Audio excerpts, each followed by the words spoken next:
Hello, lovely listeners, and welcome to the Talented Darlings podcast. I'm Talia. I'm Dahlia. And welcome to the Hazbin Hotel pilot discussion episode. Yeah! So, long time running. We said we wanted to do this for a while now, so here we are. We're doing it. Yeah. Let's go! So yeah, we're going to be talking about the Hazbin Hotel pilot. We're not going to be discussing anything about the first or second season until a little later. So yeah, if we have nothing to say, I guess we can get started into the discussion. Let's get started. Okay, Hazbin Hotel. The Hazbin Hotel pilot was created and directed by Vivian Medrano, or Vivzy Pop, as she goes on the YouTubes. She was a graduate from Visual Arts College or University. I don't know how it works in the US, but she originally had a Zoophobia webcomic. I never read it personally. I heard it's kind of weird. But it was a webcomic, and there was also a pilot sort of episode on her channel. Is that the one where it's the Bad Luck Jack or something like that? Yeah, Bad Luck Jack. Okay, it's cool. I think when I found her channel, it was for when she released her Die Young music video by Kesha. It's like she animated a wolf character singing to Kesha's Die Young. And that was in 2014. Yeah. So that's where I found her channel.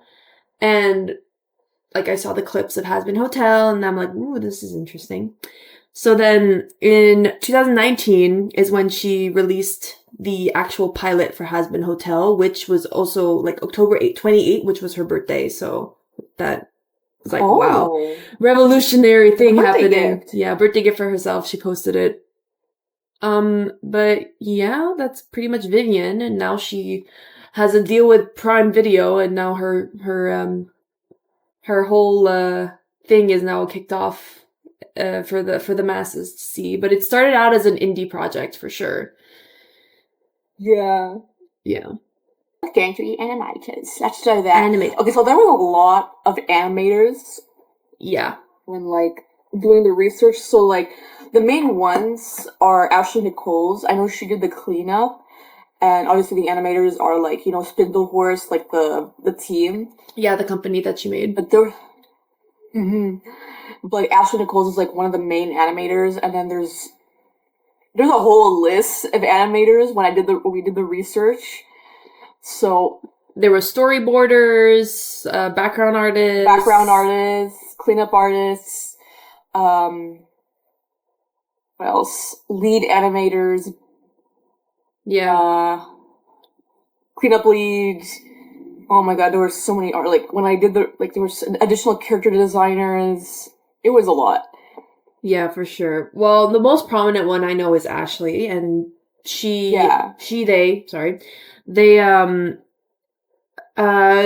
were the ones who did Honeycast, which was where they would talk with the other people in the project while they did the cleanup work. Yeah. There's Ames, A-M-E-S, who does the storyboards, Shannon Allen, Joey Andrade, Benjamin Santiago, Tom Burlin, Magpie, Raven Blackford, Cersei Bogart. Guys, it goes on and on and on. Shannon Allen, Magpie, Cersei Bogart, Shannon Allen, Raphael Koich Rivera, Isabel Karen Zichen, Alice Crosney, Daria. There's a lot. You guys can look it up. The list goes on. A lot of love and a lot of work went into this project. So exactly. All the respect for these animators. You guys set the. You guys walk so the Prime Video people could run. You set it up for everyone. Those are the animators. Now we can get on to the voice actors. All right. So the characters we got. You wanna? Sorry, go ahead. Yeah? You can do it if you want. Okay, well, we'll go back and forth. So there's Charlie Morningstar, which is... The speaking voice was Jill Harris, but Elsie Lovelock was the singing voice. Fun fact about Elsie Lovelock, she plays Mommy Longlegs in Poppy Playtime, Chapter 2. Oh, really? Yeah. Yeah. Okay, so then there's... Who plays Vaggie?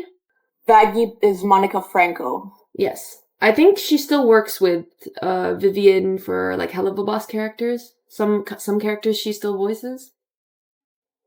Maybe well, yeah, I think she plays Wasn't she Amber Lynn in that one weird ass episode?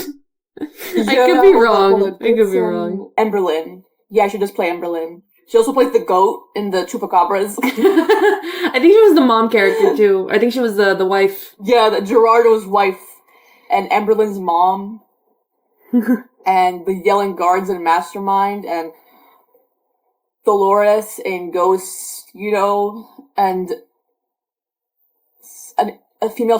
She just played a lot of. And she still works with Hell of a Boss. She still works with Vivian. She played Jimmy in the Unhappy Campers. You know, the one who was working with Barb. Oh, really? Yeah, I was like, damn, what? That is some voice range. Yeah, I was like, what? Okay, well, that's awesome. Good for her. Now Angel Dust is Michael Kovach, who is in everything. Who's in fucking every indie show. It's like every time there's an indie animated project, Michael Kovach's like, I'm here. He also played in Poppy Playtime. He played like he played Joey. Yes.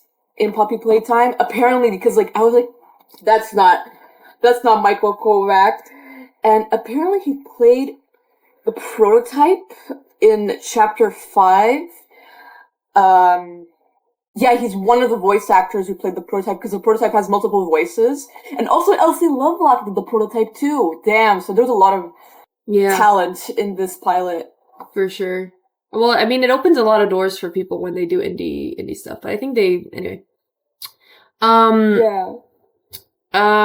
Michael, now he's working with the Glitch production, mostly, I think. Mm-hmm. Yeah, because he plays Jax in... He plays Jax. He played N in Murder Drones. He was a couple of characters during the SMG4 times. Yeah. He's the angel in Gaslight District. Yeah, and he plays in everything, I swear. Yeah. It's like when Armenians look for Armenian names during the credits. Indie watchers look for Michael Kovach in the credits.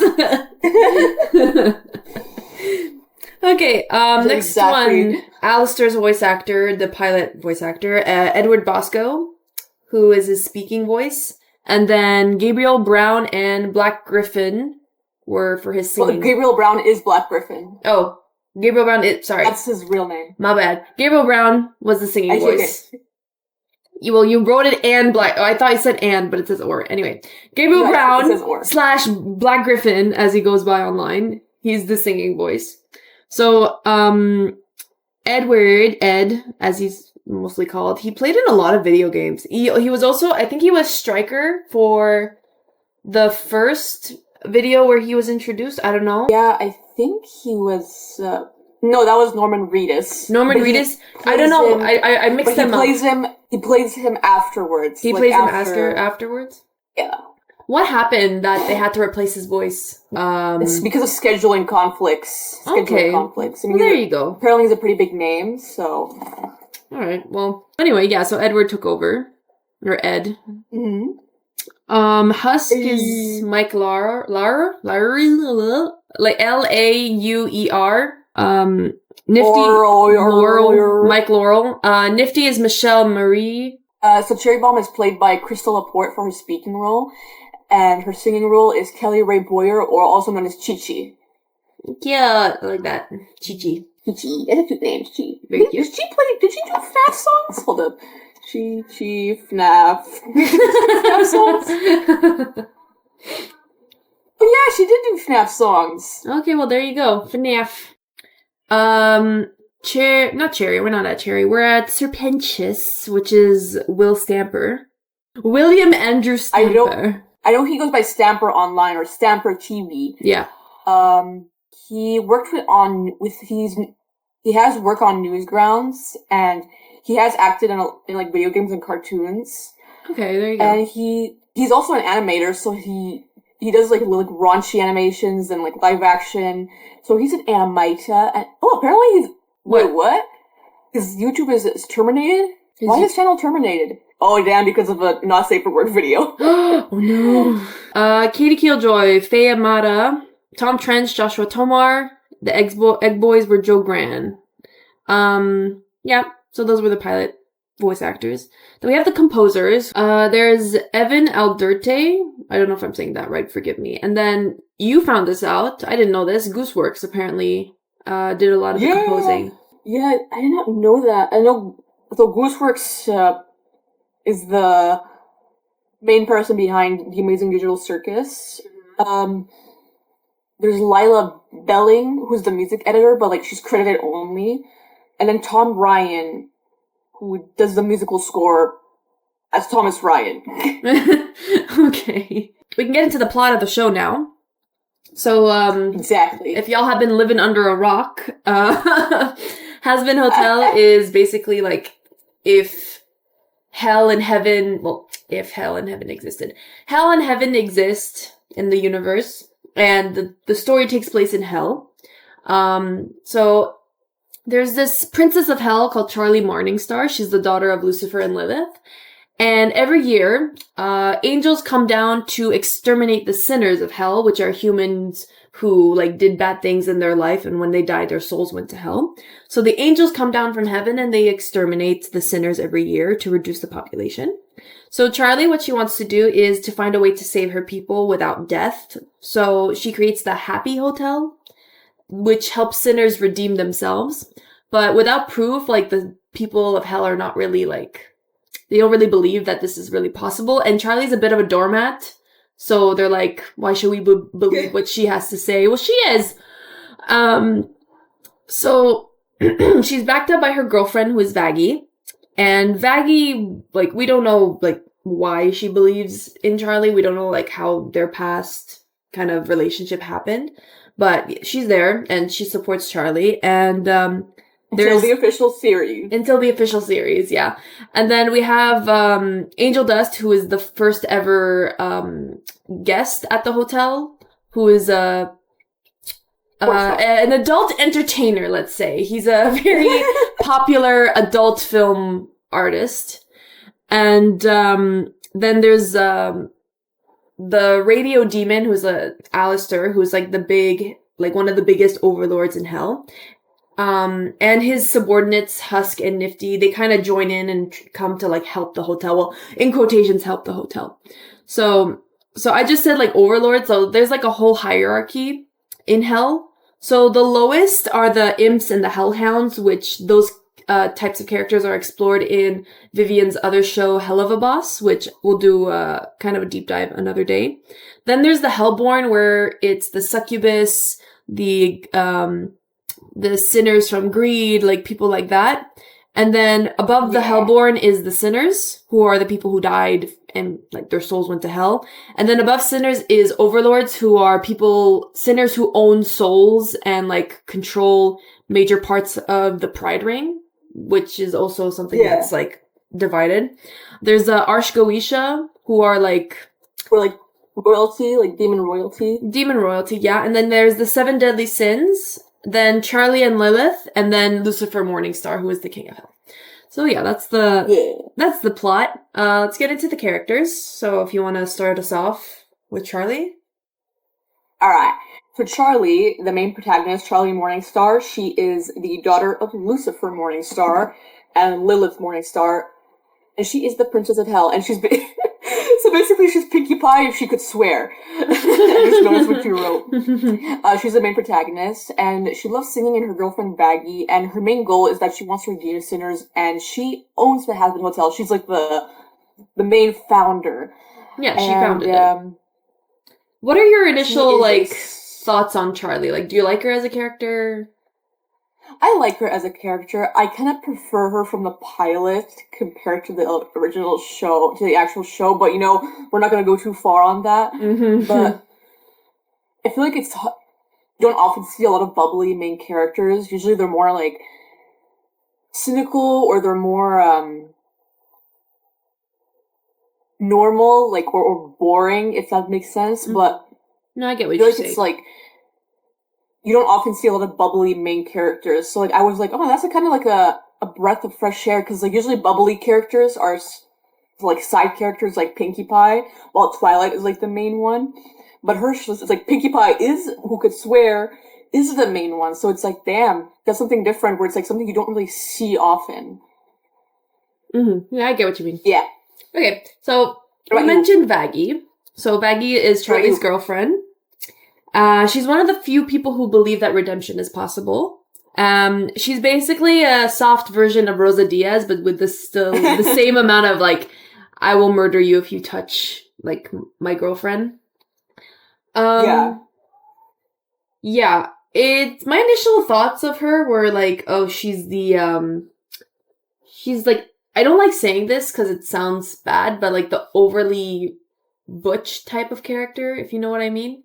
Yeah. Like, oh, I hate mean. men. All men are horrible, and no. But like, that was my first impression of her. But looking back at it now, she's just very protective of the people she loves. Yeah.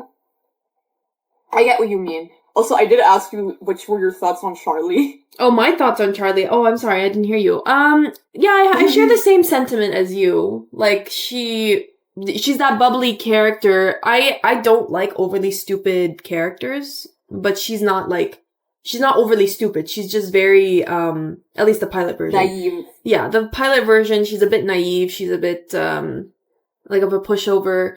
Cause, what is it? She has so much power, but she doesn't use it because she doesn't want to come off as a bad person. Anyway, we'll get into that, I think more when we go into the season 1 deep dive, because we see it more in season 1 than we do in the pilot. But, yeah, anyway, what are your thoughts on Vaggie, actually, since we're sharing each My thoughts on Vaggie, I kind of had something similar. I was like, oh, it's gonna be one of those characters who's always like, oh, I hate men, I'm tough and everything. But it's like actually, when I rewatch the pilot, I'm like, or like when I rewatch the pilot, especially after the main series, I'm like, okay, she kind of has a point.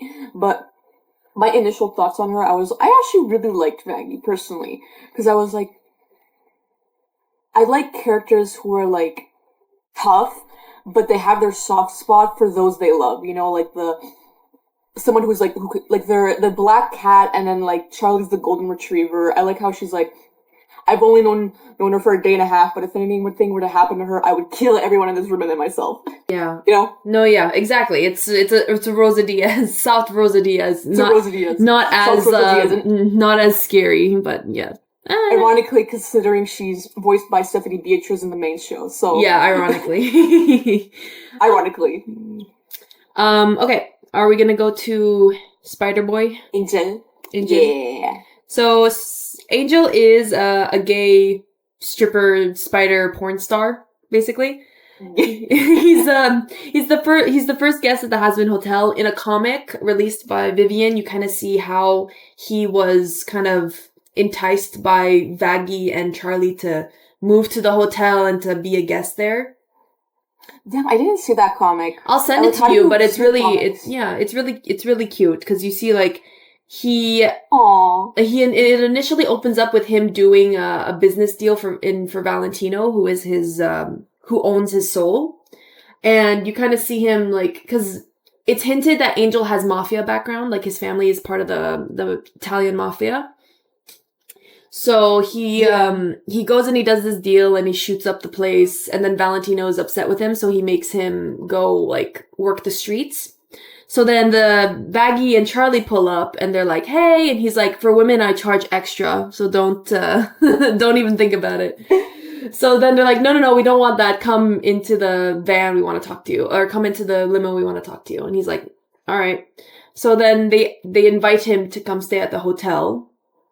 And they pay him for his time, and he considers it. And then the last scene is him like, okay, it might not be so bad, and he's holding Fat Nuggets, which is his pet pig.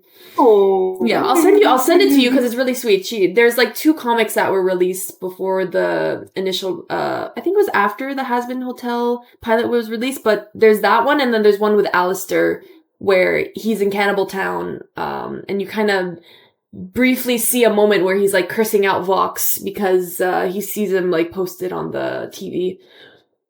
So there's that. So speaking of, Oh, yeah, we talked about Angel. Angel was like one of our favorite characters when we first watched the pilot. yeah. It's like I love sassy characters like that, but it's like he's not sassy where it's like stereotypical gay sassy. It's more like he kind of has this like badass streak to him where it's like, yeah, he's feminine and stuff, but he will kick your ass if you wanted to. And I do feel he has some sort of like soft spot and loyalty to Charlie and Baggy. And it's like he doesn't show it, but I love his humor. He's kind of like the Deadpool in a way of Hazbin Hotel. And I love it. He's just a little boy. Yeah. I think he's one of the younger characters. Well, like, younger. He died, like, earlier than most of the other characters, I believe. Yeah. He died in... Well... He was born in 1912, I think? Because Husk was born in 1914. Yeah. But Angel was born in 1912. But Angel died in around the 1930s? I could be wrong. But Angel died in the 1940s. 1940s. Okay, I was close. So yeah, he died around the 1940s, and then, which was crazy because he's born around the same time as Husk. So like, but Husk lived longer than him. Yeah, Husk like died in the 70s. 1970s, yeah. But Husker is like a couple years, like when they were born, Husk was like a couple years younger than Angel, but Angel died earlier than Husk. At least that's from what I remember from the wiki. Anyway. Now, getting into Alistair, who was also like our favorite character when we first watched the pilot. He is the radio demon, as everyone calls him, because he's a radio host. And he's like one of the strongest overlords of hell. And he randomly shows up to the Hazbin Hotel and is like, "What up? I'm gonna help you manage this place for my entertainment." And then everyone was like, "Why?" But like, why do? He's like, hey there. What's up? It's me, your boy. And then you would never say that, but yeah. So, yeah, he's an overlord. He owns Husk and Nifty's soul. I mean, I don't know about Nifty. I know he, like, 100% owns Husk's soul, because we've seen it it's been confirmed in the seasons. But Nifty, she seems like just like, "I'm here for the ride, what's up?" He's a bad boy, I love him. Yeah, exactly. So, like, I don't think he does own her soul. It could be, but like, because even if he did, I don't think Nifty would care. Because she'll be like, "Oh my god, bad boy!" Yay!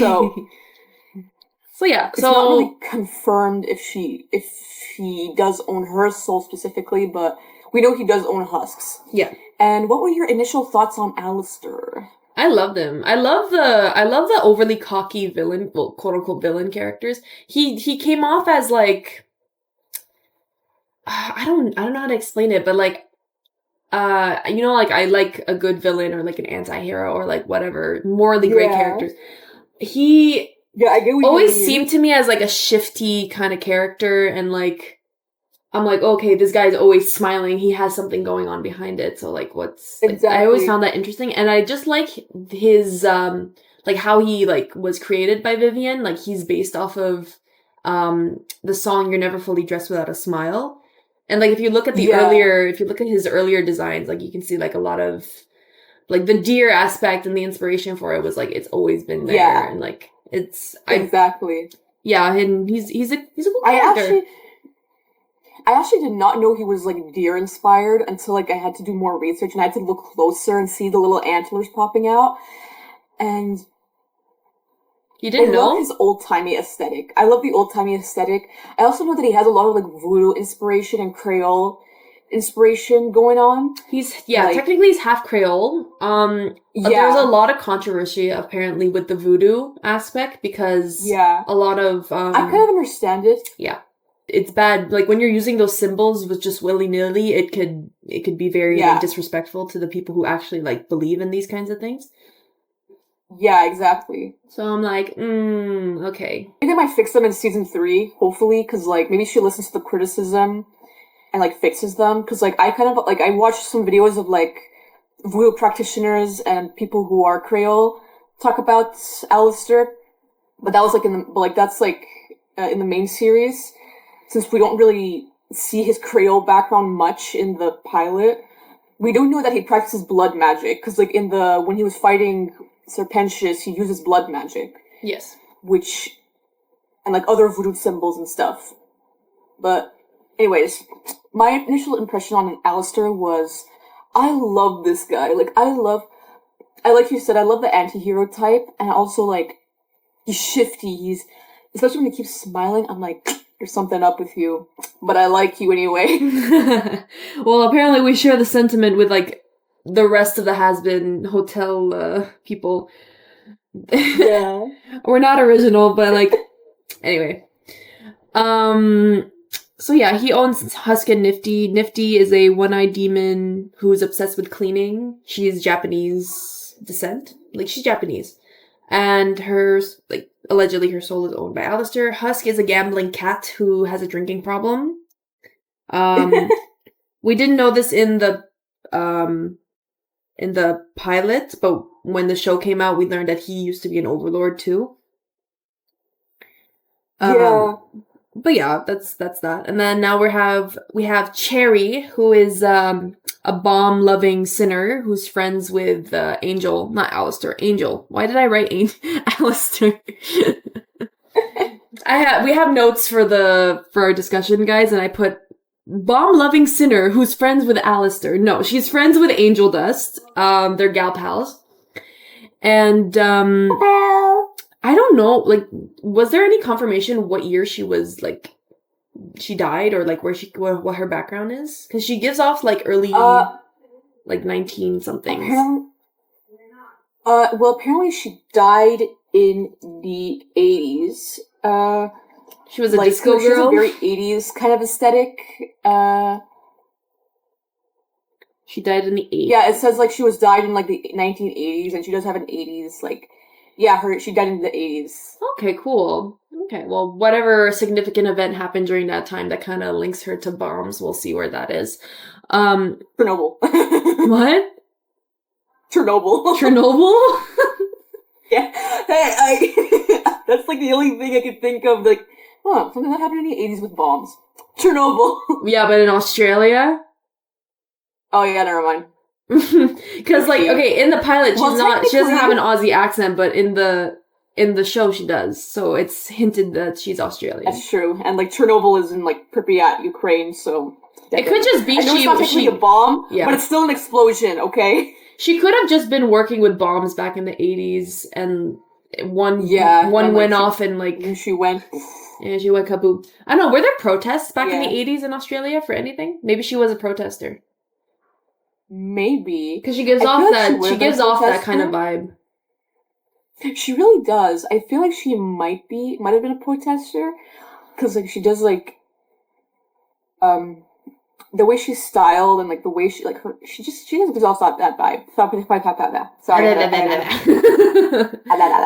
Okay, moving on, we have Serpentius, who is a snake sinner. He fights a lot of overlords because he wants to be one. And he has egg boys, which are his little minions. Yes. Yeah, they're like, I want him to shoot you with this ray gun. And then the egg boys are just like these minions of Serpentius. Anyway. Yeah, what are your thoughts on Cherry and Serpentius?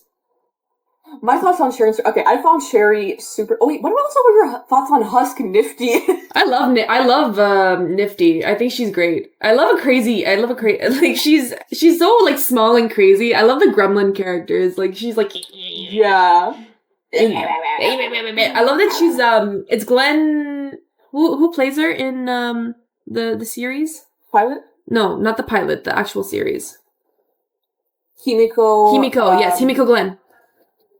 Yeah, right? Yeah, Himiko Glenn. I was about to say Glenn Coco from Mean Girls. Glenn Coco. But yeah, Himiko or Kimiko? Himiko Glenn. Okay, cute. Yeah, I love that she plays her. She has the perfect voice for her. But anyway, we're talking about the pilot. Yeah, but I love gremlin characters and Nifty is a gremlin, but he really is.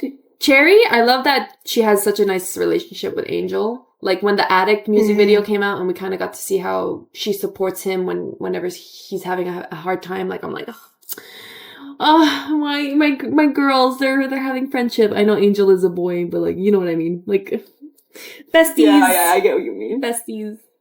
And then Serpentious, apparently originally he was supposed to be a one-off villain. Like he was just supposed to show up for the pilot, but like a lot of people loved his character. Oh. Honestly, I'm so happy that they kept him because he is so... He's a good boy. I love him. He's a good boy. And Alex Brightman gets to voice him in the show. Exactly. Yes. Anyway. Oh man, I love the he goes by Stamper, but I love the way he, like, his interpretation of the voice, because like that, like the overly British character is like very... Oh, I'd be happy to oblige. Yeah, but that was... It's like... Yeah. Anyway, now we can go into kind of the frame by frame. Well, we're gonna go more into the pilot. So it's... Yeah, so it opens up with like... Charlie singing... What is it? I'm Always Chasing Rainbows. Always Chasing Rainbows, which you told me that wasn't composed for the pilot. Yeah, it's actually it was actually a cover of a 1917 vaudeville song. Wow. So is it public domain though? Or they steal it? Apparently it is public domain because there's like a lot of covers on this song. So apparently it's public domain. Mm-hmm. Okay, cool. I think apparently it really fits it really well. For sure. Yeah. I'm always chasing rainbows. Yeah, anyway, we have the opening scene where we kind of get like a puppet black and white silhouette of hell, and how sinners are like, they go down to hell. And then you kind of see Charlie's dad as a silhouette behind her when she sings like, "Why Have I Always Been a Failure?" which kind of hints to some daddy issues going on. And then you see the sinners, and then you see the exorcists, which I really like the exorcist design, especially with like the X over their eye, because in the Bible it said like, what is it? If the eye is evil, cut it out, or something along those lines. So it's like... Damn, I actually did not know that. Yeah, it's, I think from The Handmaid's Tale, that's where I learned it from, and then I did some diving, and I'm like, oh, that's why they have that. So, like, if the eye is evil, like, cut it out. And so I think, like, that was a deliberate kind of design to be like, okay, well, they're committing sin, but their evil eye is gone, so it's not permanent sin, you know? Or, but yeah, we kind of see an early design of Lute, who is the exorcist lieutenant. I don't know if this was confirmed or not, but she's kind of the, like, she was at the front of the... Yeah, not the leader, but she was at the front of the group in the pilot opening. She's like Adam's, like... She's Adam's right hand, yeah. We don't see Adam officially, but, like, we see kind of a early interpretation of Lute, which is not confirmed, but people have said, like, oh, this is Lute. So then we see Charlie coming out of her... I think this is a hotel, or, like, her castle. I don't know if this scene was, like... Actually, this was probably, like, right before she went to see Katie Killjoy. So, like, she kind of shoots fireworks into the air to show that, oh, the extermination is over and people can come out of their homes now. And then you see kind of different overlords throughout hell. You see Carmilla, you see Zestial, you see the V's, which is Vox, Velvet, and Valentino. Yeah. You see...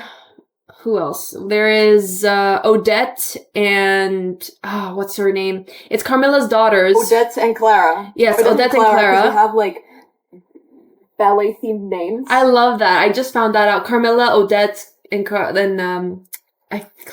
They're all based off of, like, a ballet because... Carmilla Carmine is a ballerina. Ballet themed. She's ballet themed. And then you see them in front of Rosie's Emporium, where you see her crossing out Franklin's name, which is allegedly her husband. So that's Rosie's introduction. And then yeah, you kind of see like different sinners going around like cleaning up after the extermination with the dead bodies and like sinners walking around. You kind of get the vibe of hell in this moment. And then Charlie's crying and like singing Always Chasing Rainbows and looking at the extermination clock. And then when the song ends, the clock chasing rainbows. And then you see the clock setting again for like restarting the clock for another 365 days before the next extermination, and then you get the logo, Hazbin Hotel. So yeah, for an opening, how did you feel about it when you first watched it? If you remember. When I first watched it, I was like, damn, this was like, I was so freaking impressed, especially with the animation and Charlie's hair. And, like, when she, like, when she shifts into her, like, slightly demonic form, I was like, damn. But it was also, like, this sort of, like, feeling of dread. Because it was, like, not dread in, like, I hated it. It was more, like, dread for, like, the characters. Because it was, like, they're cleaning up after the extermination. So it's, like, it feels so sad where it's, like, oh, another year gone by and more people dying. And it's, like, it's this feeling of dread, you know, where it's, like... Yeah, some shit's about to happen. Some shit's about to happen, and also it's like, it's sad because like you could think about how many demons have lost their families and friends to the extermination, and like everybody's just going on about their day as normal while like, even though it's like they know the next year is gonna happen again, you know? Oh, I should probably clarify. It's like, sorry, the extermination only happens to sinners. Hellborn and Charlie's family are like, they don't get targeted. Yeah. Yeah. Just to be clear. It only happens to sinners. Only happens to sinners in the pride ring. So there's different rings depending on the sin. Well, no, there's different pride rings, and they're all based off different sins. But sinners are all compact in the pride ring. So you won't find a sinner in the greed ring. The other rings are like, they're for the hellborn and the imps and the hellhounds. So yeah, everything takes place in the pride ring. Anyway, continue. You were saying about the opening? Yeah, it was just like this feeling of like, it's gonna happen again. Like, yeah, I think it's a feeling of dread. Yeah, I think it's a great way to set up Charlie as a character and like gives us the kind of introduction to the world. Like you briefly see hell for what it is, and you get these little cameos of characters that we'll probably see down the line. And then you're like, exactly. Wow, these characters they look so interesting. Comparing, I know we said we weren't going to talk about the other seasons, but like comparing the pilot designs to the now official designs is crazy. Like Velvet changed so much from her original design. Exactly. Like, she had this more dollish kind of design in the pilot, kind of like a Lolita kind of design. Mm-hmm. And I also love seeing, like, Carmilla's, like, original design. Like, we see the original designs of, like, half these characters, and we're like, oh my god. It's like, when you rewatch it, and, like, compared to the actual series, you're like, damn, the amount of, like, changes that happen is crazy. Yeah. So anyway, I really love the opening too, and the singing. Elsie's voice is very beautiful. I find she has a very emotional singing voice. Like you can tell, like at certain parts of the song, you kind of see like where she's trying not to. Well, Charlie's character is trying not to cry as she's singing. You know. Yeah, and she's very talented. She's very talented. Anyway, moving on to the next scene. This is Angel Dust's introduction. So we see a car ramming into a sinner, and Angel Dust, Spider, comes out of the car, and he's telling the person in the car, like, listen, keep this on the down low, because he just did something, like, for services. And he's like, it was a quick cash grab, because he's at the hotel right now, so he's not supposed to be doing these things. So anyway, we get, like, some of the best dialogue in this moment, where it's like, ooh, such an insult after he's called a slut. So it's like we get to see his character. Ouch! Ooh, such an insult. Yeah. So then he goes and he gets some drugs because he's not supposed to have drugs, but he gets his drugs. His drugs get stolen by a sinner, and then he's like, "Oh my god, my drugs! No!" Because the sinner got squashed by a rock. because Serpentius, you see his blimp flying, and then he starts doing his evil monologue, like, ah ha ha ha, the sinners of hell, blah, blah, blah, blah. Anyway. So then you see the Egg Boys kind of being like, egging him on, like, yeah, you got it, boys. You got it, boys. And then he's like, boys. Yeah. So then Serpentius, he's doing his thing, and then randomly Cherry is like, what up, Poe? And then she blows up the blimp, and she comes in, and she's like, fight me, bitch. And then they start fighting. Yeah. So this tour 4, as they call it, it leads into Channel 666, which is the news channel. And we see that Katie Killjoy, who is female news anchor, and Tom Trench, her fellow coworker who's wearing a gas mask, they are reporting the news of the turf war. Yeah. And there's just kind of like this back and forth, and you kind of see like the pictures of Cherry and Serpentius. Cherry Bomb is like a very artistic image, but then you get to Serpentius and it's him doing the "How do you do, fellow kids" pose from that one meme from back in the day. And I think at this point, Vivian wanted Brandon to voice Katie Killjoy, because Katie Killjoy was based off of one of Brandon Rogers' characters. What's your face? Bryce Tank Thrust. Bryce, there you go. Bryce Thrust. She's based off of that, basically. Well, I don't know. There's some skepticism behind it, but anyway, I really loved this scene because you kind of see like the more human aspect of Hell, where it's like there's still news networks going on. There's still like coverage. There's still like it's basically Earth, but a little less like humane, obviously, because they're sinners now. Yeah. So then they do the broadcast, and then they go on break, and then this is where we see Charlie and Baggy. So yeah. Charlie and Baggy show up. Like, when you first saw Charlie and Baggy's design, like, or I guess Baggy more because we already saw Charlie, but like, did you know that they were like from their dynamic, because they're talking in this scene about like how they're gonna promote the hotel? Like, did you know that they were dating each other, or was it like, wait, what's going on here? I had to go on the Wikipedia to like actually know that they were dating, because I was like, huh, they look close, like roommates. And I'm like, then it was confirmed that they were actually like together, and I'm like, I see it now. Yeah. And also before the pilot, I was like, huh, I feel like they were like close. So like, I think it's also she didn't want to be like, she wanted the representation to feel natural and not forced, so that she wasn't like, oh, look at them, they're kissing every few minutes, oh, look at how gay they are. So it was like... Okay, yeah, that makes sense. But then you have, I mean, I guess it's because it's Angel Dust's character, but anyway. No, they're... yeah, so it's like Angel Dust, like for a character like Angel Dust, that would be more natural for him, because he's like... It's his job. Like yeah. It's his job, but he's also like a very Deadpool sexually charged character. But for Charlie and Baggy, it was more like, yeah, they're together, but they're not in your face about it, where it's like, oh, look at our representation, look at us. But it's like, it's supposed to be like more in a natural way. I think that's why it was more subtle. So personally, I kind of like that it was more subtle, because in a lot of shows that are like, trying to cater to that audience, they're like, oh, look at them, look at how gay they are, look at how woke we are. So it's supposed to be like, yo, listen, these characters are together, but we're not going to shove it in your face. You know what I mean?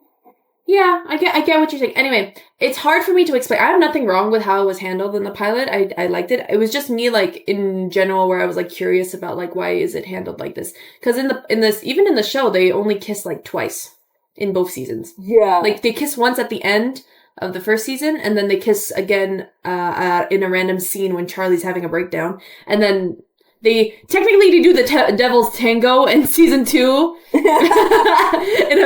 Like literally, they do the Devil's Tango, but like, you know what I mean. Anyway, yeah, I know what you mean, Devil's Tango. Well, then they dance during the number, and then they're together at the end. Anyway, Yeah. Back to the pilot. Yeah, you see, like, Charlie is with Razzle and Dazzle, who are her little demon minions that her dad gave her to, like, protect her. And, like, she's like, Yeah. I'm gonna do a musical number to show la la la la the hotel. And Baggy's like, no, do it straight. Just do it. Just, like, tell them, because life is not a musical. Please be serious about this. And Yeah. and then I do kind of understand where Baggy was coming from in this. Yeah. And because, like, I kind of find it funny how, like, Charlie is meant to be, like, the princess of hell, but she's, like, the most angelic type of character. She's, like, the most, like...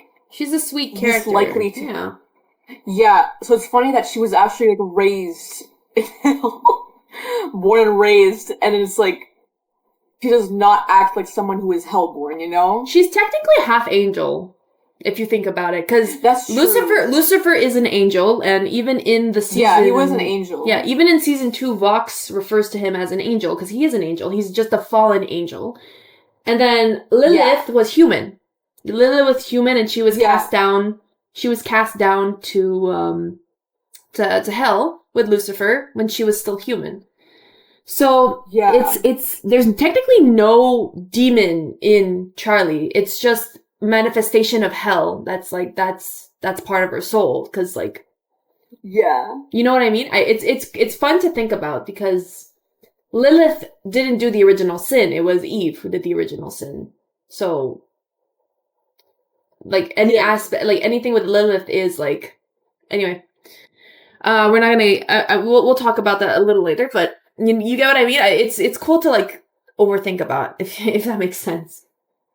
Yeah. Yeah, so that's why, like, I think that's why she has that kind of, like, more, both because apparently her mom was very, like, loving to her, and she has a good view on life because of it. But, like, she's a bubbly character, because there's no inherent evil in her, you know? Exactly. Yeah. So yeah, Baggy's telling her, like, listen, like, please do it properly. Like, look at me if you need me to tell you anything. Like, da da da da. I do want to say, like, the art style does change a lot during this scene specifically. I do, like, spot, like, how Baggy's face is kind of different in different scenes, but it's because, like, so many artists worked on this, and, like, artists have different animation styles. But yeah, it's not with a whole ass list of animators, like. Oh yeah. But it's not if you focus too much on it, you'll catch it. But, like, I think it flows nice. It's very, like, early 2000, like, fucking 2019. Fuck, it's very like I don't want to say early 2000s animation, because that's completely different. This is, like, it's 2019 animation, you know? Early indie style stuff where it's, like, it's bubbly, it's flowy, and you could tell a lot of work went into it, you know? But, so then Charlie goes up to Katie Killjoy, and then one of the best lines shows up, and she's like, I don't touch the gays. She proceeds to touch Charlie's boobies, yes. So here we kind of get the scene where it's like, this is a sinner who's, like, poking at the princess of hell, who could, if she felt like it, snap her fingers and have her, like, dead. But Charlie doesn't do anything. She just takes it, which I think it's a way to show the viewer that Charlie is a bit of a pushover, that she doesn't want to cause harm to anyone, even if they cause harm to her. And that's kind of, like, one of the first moments where I was like, girl, come on, dude, you have all this power and you're not using it. Because I would have smacked Katie. Exactly. I would have smacked Katie. Like, I'm sorry. I'm that toxic person who would use their powers for bad. You know what I mean? Yeah, no, I get what you mean, because, like, it does get annoying at some point where, like, Charlie doesn't do shit. Even if, like, someone, like, is an asshole to her. Yeah, she's like, hi, I'm Charlie, nice to meet you. And then Katie's like, fuck you, bitch. I met you 2 seconds ago, but I hate you already. Even though you're like, you could literally kill me. Anyway, so Katie's like, I don't care what you have to say. You're only here because Jeffrey Dahmer wasn't here to do his cooking channel. So yeah, and then, so they're sitting down, the live starts, and then Charlie gives her pitch. And then we see kind of in the background some early designs of characters that we will see later in the seasons. And also a bit of a Blitz cameo, because we see his early design in the crowd too. Yeah. Yeah. And then she's like, I'm not getting this past you, so I'm gonna... Oh, we kind of get a brief view of Alistair in another scene where he, like, passes by a crowd of people listening to the broadcast, and he's, like, smiling sinisterly. Maliciously. No, malicious is a different... Anyway, he's smiling with, like, sinister smile, so we kind of get a first glance at, ooh, this guy has something, like, he's interested in this broadcast, like, what's gonna happen?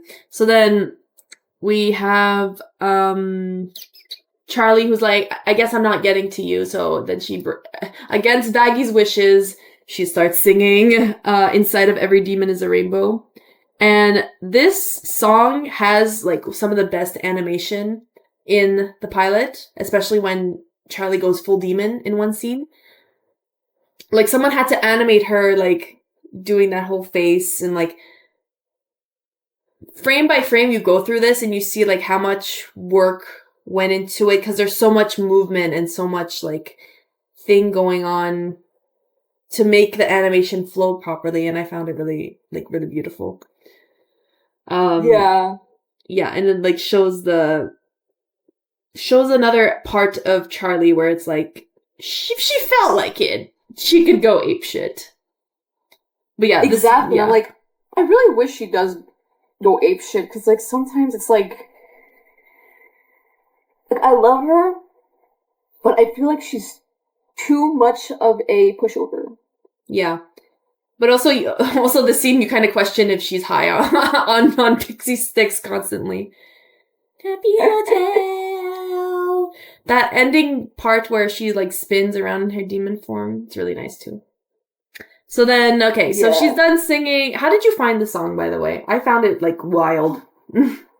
I found it wild too. It was especially so fast paced, especially when you watch it, like, not just listen to it, but watch it at the same time. It's like, oh my god, like, what the hell is happening? Like, you have to, like, oh my god. So it can be kind of overwhelming at first, but anyways, I don't say really liked it, but it could just get overwhelming, but in a good way, you know? It's like, oh my god, it's like there's so much stuff happening. And I know I feel like it's kind of in line with Charlie's character to be like that, you know? Yeah. Yeah. Anyway. I don't know if that makes sense. Yeah, we get it. Anyway, it's your thoughts. I don't understand them completely, but they're your thoughts. My thoughts. Anyway, the sinners are like, wow, that was shit. And then they start laughing at her. Like, wow, that was shit. And then they laugh at her. And then Katie is like, wow, who would ever, like, be good for goodness sake, you know? And she's... do you want to live? I would have been like, do you want to live or do you want to die? For real. Anyway. Charlie is like, oh, Angel Dust, our first guest, he wants to be clean. And then... right on cue, it shows that Angel joined the turf war between Cherry and Serpentius because Cherry is Angel Dust's friend. So then now we get the sequence of Angel, like, and Cherry talking to each other, like, hey, what's one little turf war gonna cause? We get kind of, like, the funny dialogue here where Angel's like, he gets wrapped in Serpentius's chains, and then we're not gonna say it here, but yeah, that happened. Anyway, I love that Pentius, like, didn't understand the sex jokes that he was making, and he was like, son! Son! Which I found, like, it's very telling of his character, because, like, we see him in the season 1, we see him, and he's an innocent little boy, and, yeah. Which is... Anyway. I feel like it's in line for him to be kind of naive, because, like, you know, he was in the 1880s, so, like... Mm-hmm. Hold up, I got a cat called... The cat has entered the chat. Which one? Hello. Hello. Anyways, yeah. So it was like the 1880s, and he's like, obviously at that time the word daddy just literally meant, you know, father. Father. But this suggests that he might have a son somewhere, which is like, I don't know if it was just like... That was like one of the theories going around that Pinchas had a son, but then you learn that he's a hermit. So I'm like, okay, he was just really stupid at the time. Yeah. Anyway, He's like he's a hermit, and he's kind of like socially inept. So yeah. Anyway, they do turf war, and then Charlie gets in a fight with Katie, which, like, why didn't you start with that? But anyway, yeah, like it's like her buttons were pushed enough, and she was like, "Here's your I got your pen, bitch." which was like, did you think that she would be the kind of person that curses? I feel like she's the type of person that like curses, but doesn't curse heavily. It's more like the way she cursed in that scene was kind of like a kid cursing for the first time. Yeah, like a kid like cursing in front of her parents for the first time. So it's like, oh, I'm so badass. Me, I shit a bad word, you know? Yeah, so she provokes Katie into going full praying mantis form, and they fight, and then there's like a yelling. There's like a bit where like everyone is yelling at once. Like, Pinchas is yelling, Cherry and Angel are yelling. While she's fighting Katie, Charlie's yelling, and then Tom Trench is just there on fire for some random reason. Yeah, I love Tom Trench. I don't know why.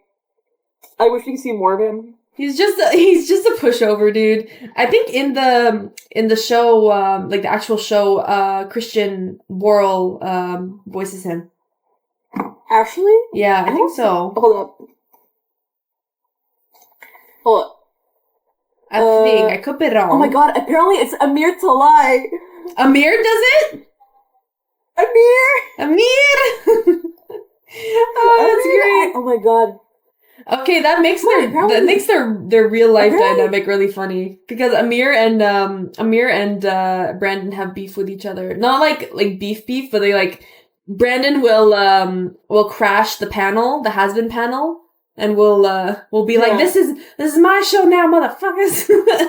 It's basically they like to troll each other. They like trolling each other, yeah. So like having Tom Trench as Katie is funny, or as Tom Trench as Christian is Amir is funny. Amir Talai as Tom Trench. Tom Trench.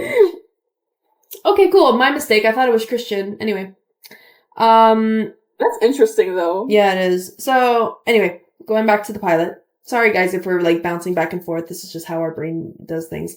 Anyway, we're at the limo. Charlie is banged up and kind of sad, and then Baggy is like staring pissed off at Angel. They're Angel's going with the car, with like the window. With the window. Apparently, that's because in the 1940s or like early 1900s, there wasn't roll up windows, so he was like curious about it. Ooh, technology, so cool, technology. Yeah. So and I find it ironic how like it's like how ironic how Angel is like, it was in the 1940s and he's like pretty inept with technology, but he has a phone in some scenes, you know? Yeah, he has an iPhone. Yeah, that's the thing with some sinners. They stay true to their timeline. Like Alistair, he's very against anything past the 40s, the 30s, sorry. But Angel, he understands, like, I have to get with the times. Like, that's just how life is, you know? Yeah. Yeah. Yeah, exactly. Anyway. So, yeah, Vaggy's pissed off because Angel was supposed to stay clean and not do anything.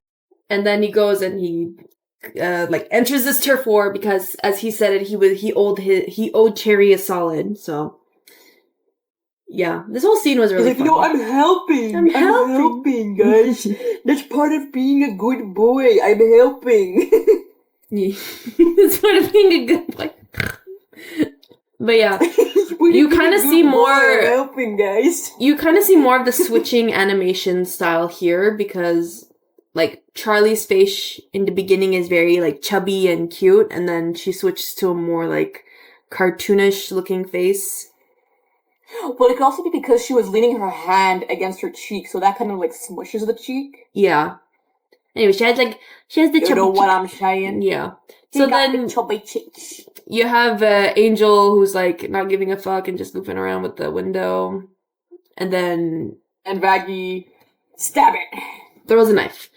Then he's like, look, this is not my issue. Like, I had to owe my friend a solid. I have a reputation. And Vaggie's like, well, what about the hotel's reputation? And, everything there and there. And then, That's like a joke. He's like, no, I made you look like a child with progeria. Can you not use that voice when you're talking about it? Why do you always go to country voices? I don't know. Yeah, no.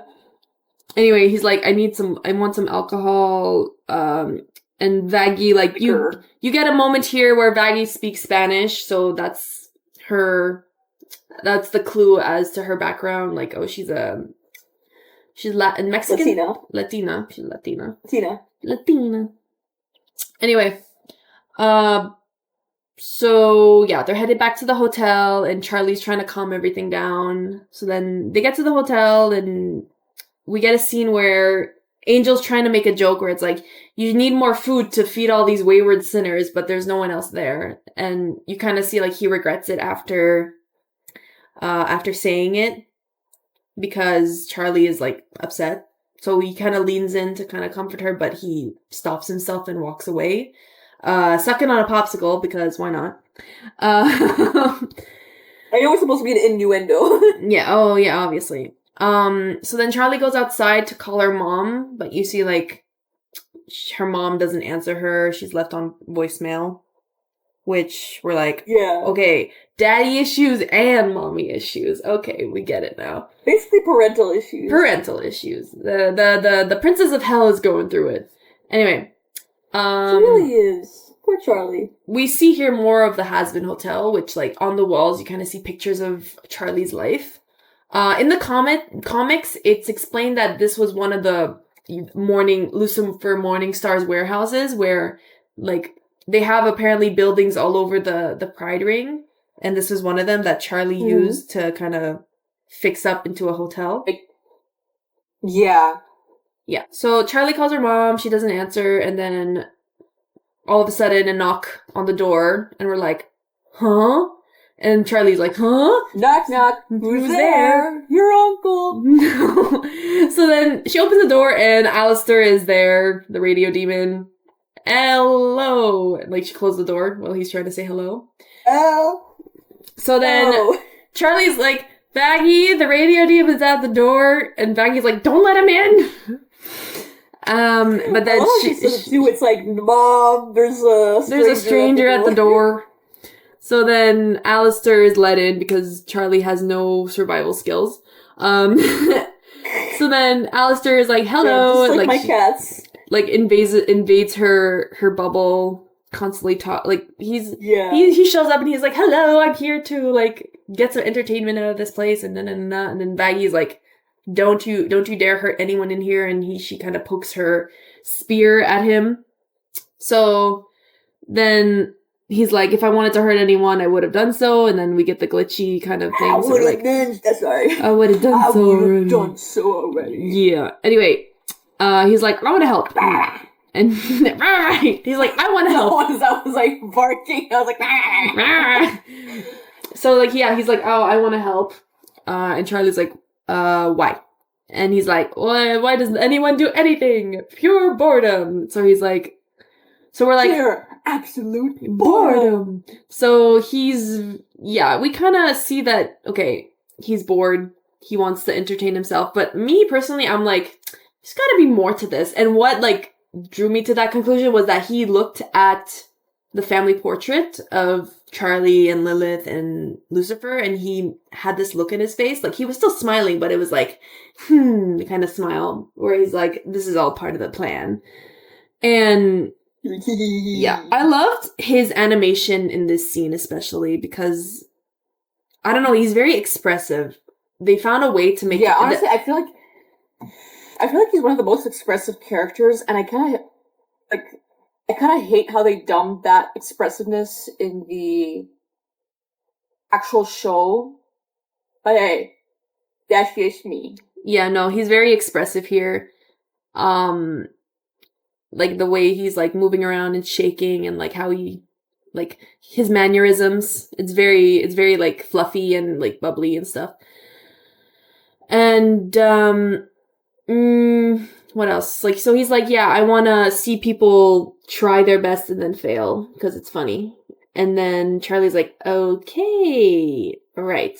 So then we kind of get his background from Vaggie's perspective. And she says here, like, to Angel, like, because Angel doesn't know who Alistair is. She's like, you've been here longer than I have. Which I think this was the thing where we're supposed to think that Vaggie is a sinner. But, Yeah. Originally she was supposed to be a sinner. But then that was changed in the production of the later seasons. Yeah. And so then now we get these different art styles of Alistair as Vaggie's like telling like, oh, this is the radio demon. He manifested in hell randomly. Randomly has this power. And then we kind of get a look at all the different overlords again. So like Vox and Carmilla and Actually, crazy theory. I feel like the reason Vaggie knows a lot about Alistair was because this is supposed to hint at like, can I say the spoilers? Yeah, sure. How like she's sort of like how she is an angel, because I think like the angels kind of have to get like information about the sinners.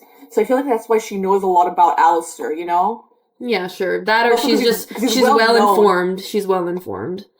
But yeah, she's well informed, you know? Yeah. We see a lot of artwork in the background of like when Vaggie's explaining this, and I feel like this was like from different artists that worked on the pilot because there's a lot of style changes.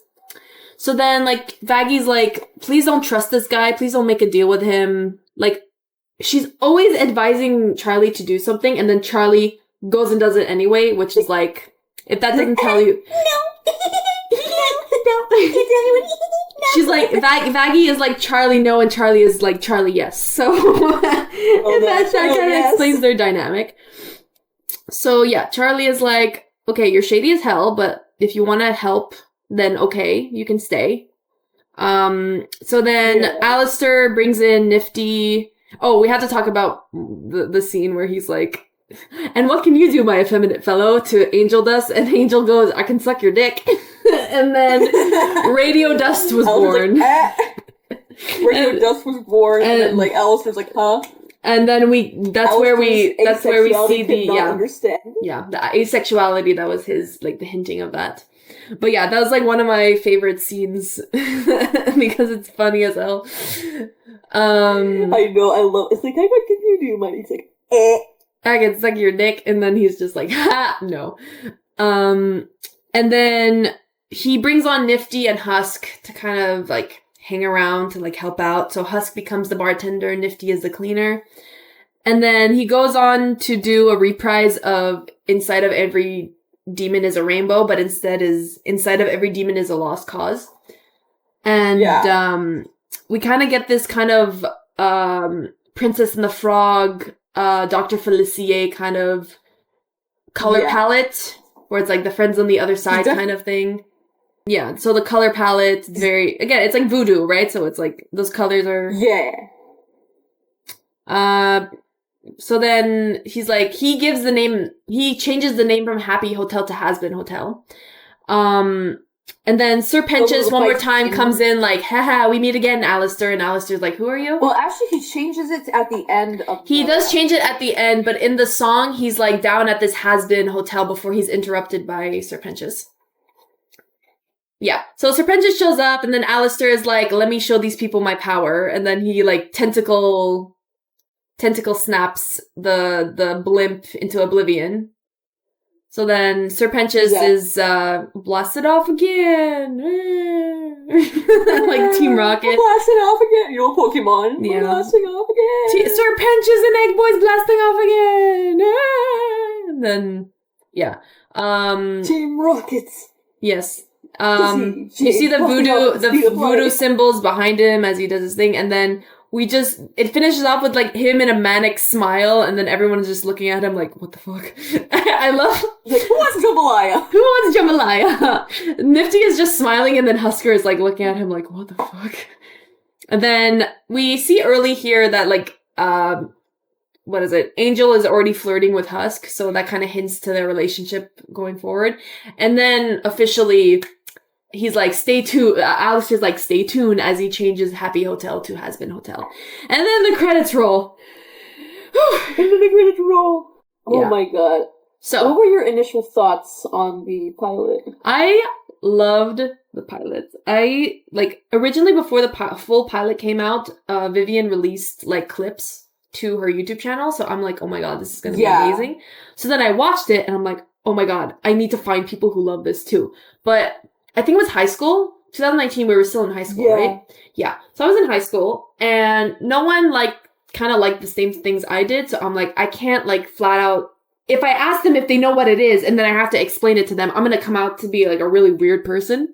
I'm weird, I think we were working, no, this was October, so we were, did we talk to each other, like, right after the pilot came out? I think we did.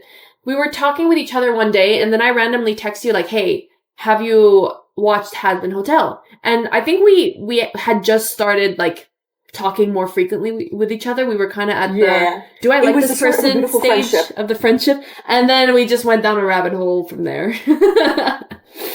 It was the start of a beautiful friendship. Anyway, so yeah, I really enjoyed the pilot. Like, I loved the humor in it. I loved the animation. And then when this, like, it was confirmed that the first season was coming out, I'm like, oh my god. Like, you and me were like, I think we were both losing our shit. Because we're like, oh my god, Prambit! And then the final design of Charlie came out, final design of Vaggie came out, Angel does, all these characters, and we're like, oh my god. And then season 1 came out, and we're like, my life has been changed. Like, this is like, oh my god. It's finally happening! It's finally happening! Anyway, what were your initial theories for pilot? Like, what were things that you were like, about? I was especially, like, intrigued by Alistair, like, his motivations, how he became, like, an overlord, like, everything about him, just his motivation, because it's like, this character, he kinda. Did you have, like, was he I'm using hear me out term, but, like, did you, like, were you obsessed with him at the time, or was the season 1 the thing that tipped you off? Honestly, yes, I was obsessed with him at the time. Not as crazy. I feel like the obsession grew more with season 1, but especially season 2. But there was always something about him that I liked. He was always, like, one of my favorites from the show, even, like, during the pilot. Especially with the strawberry pimp. Oh yeah, we forgot that. Yeah, Angel calls him a strawberry pimp.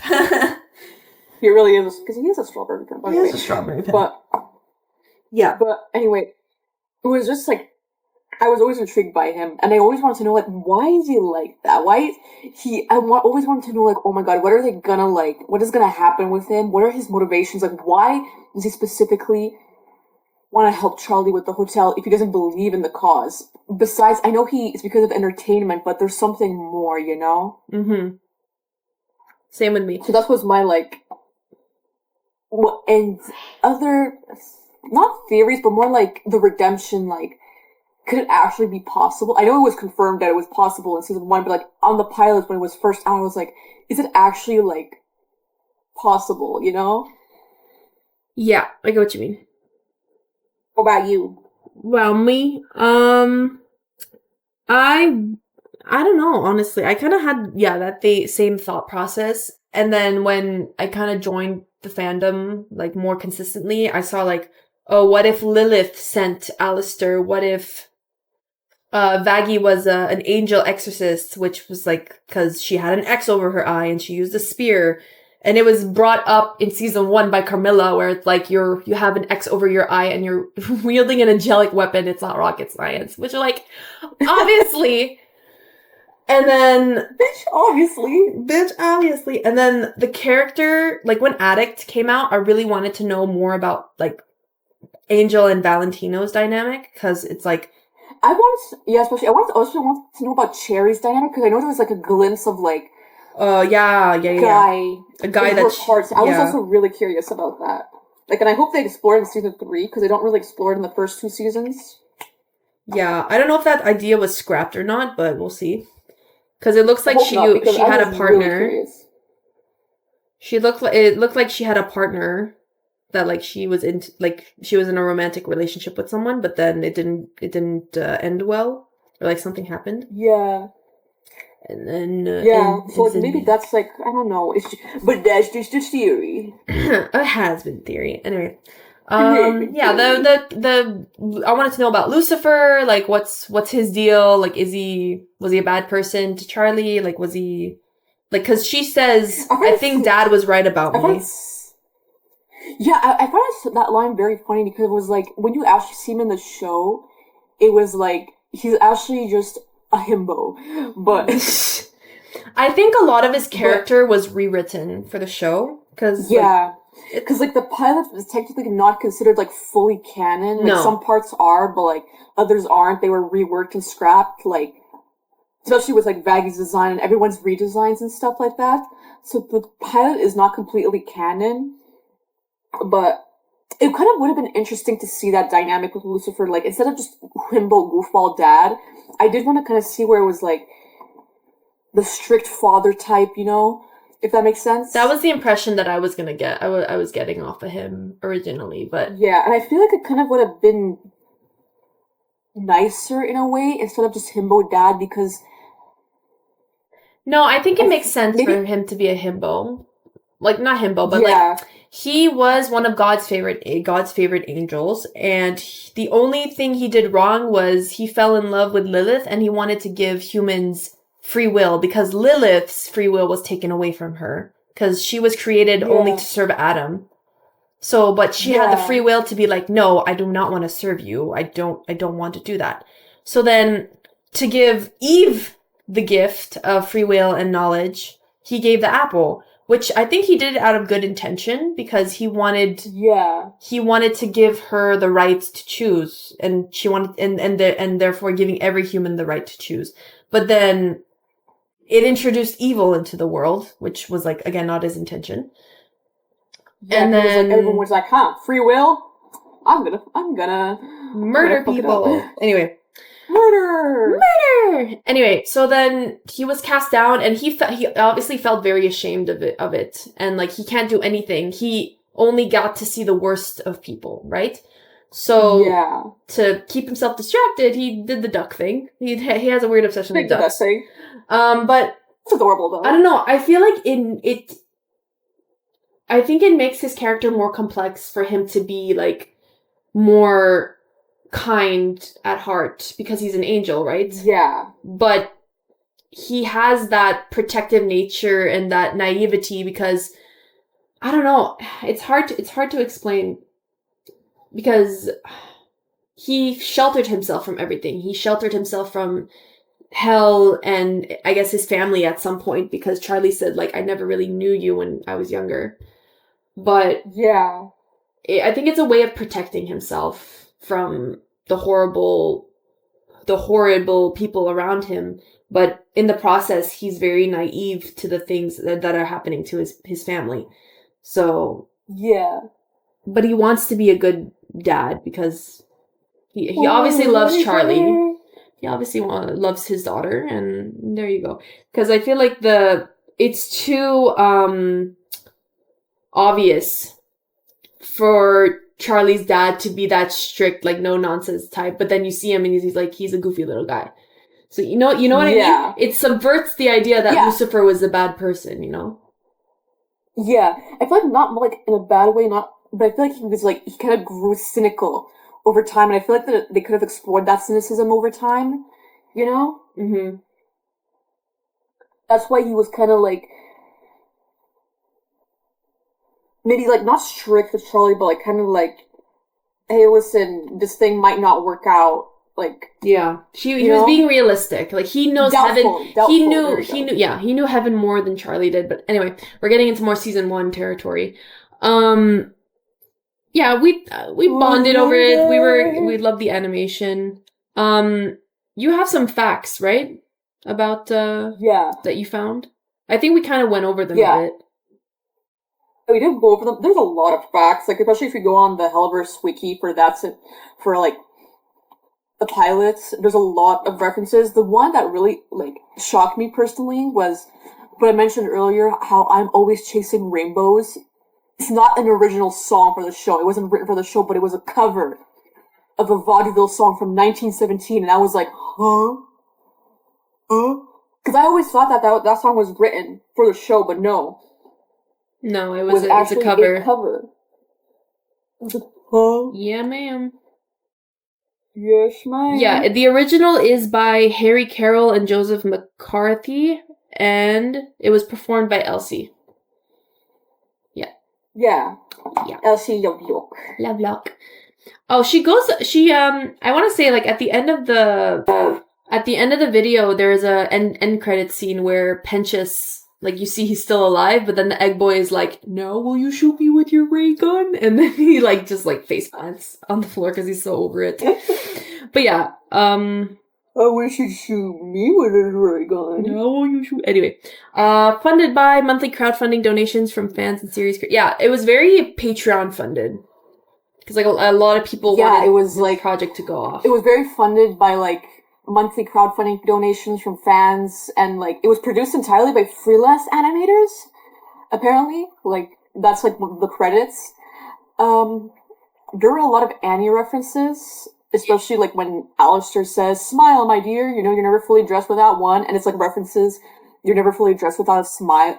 I just wrote smike, not Yeah. And, like, his voice actor, his Canada voice actor in the show, Amir Talai, he sang that song when performing Annie. So, like, another Annie reference is when Charlie sings "You'll Be on Easy Street," which... What is the reference again? Like, in Annie? The character is Miss Hannigan, not Miss Hannigan, but her brother, and they're, like, the song Easy Street from Annie. "You'll be on Easy Street," or that's the part Charlie sings. There's, like, references to the Hannigan family. Yeah. But anyway, what else? There's a lot of cultural references. Like, there's references to Be More Chill in the Be More Chill musical, in, like, the vending machine, where, like, there's one of the drugs is Squip, which is a reference to Be More Chill. Yeah. There's Bojack, which is a reference to BoJack Horseman. Yeah. A lot of the, Vivian is a fandom girl, and she obviously, like, shows off that she is a fandom girl, but through her own projects. And I think it tells a lot about, like, her love of both musicals and art and, like, animation. So it's fandom culture. Yeah, fandom culture. So you have to appreciate all the work she puts into it. Yeah. Okay, well, anything else you want to talk about? I think I'm good. You think you're good? There's a lot of references, like, you can literally look them up on the Hazbin wiki? On the Hazbin wiki, so it's, like, it's so much that, like, to go through in one sitting. Yeah. Are you satisfied with our take on it? Because I feel like we'll get into more details when we cover season 1, because I think that's where we can... Yeah, we're gonna get more into, like, detail when we cover season 1, because, like, season 1, I feel like it's gonna be more crazy. Great, yeah. Okay, guys, well, thank you for joining us for this little deep dive into the Hazbin Hotel pilot. We hope you enjoyed it. Once again, I'm Talia. I'm Dahlia. And this has been the Talented Darlings podcast. Goodbye. Ah!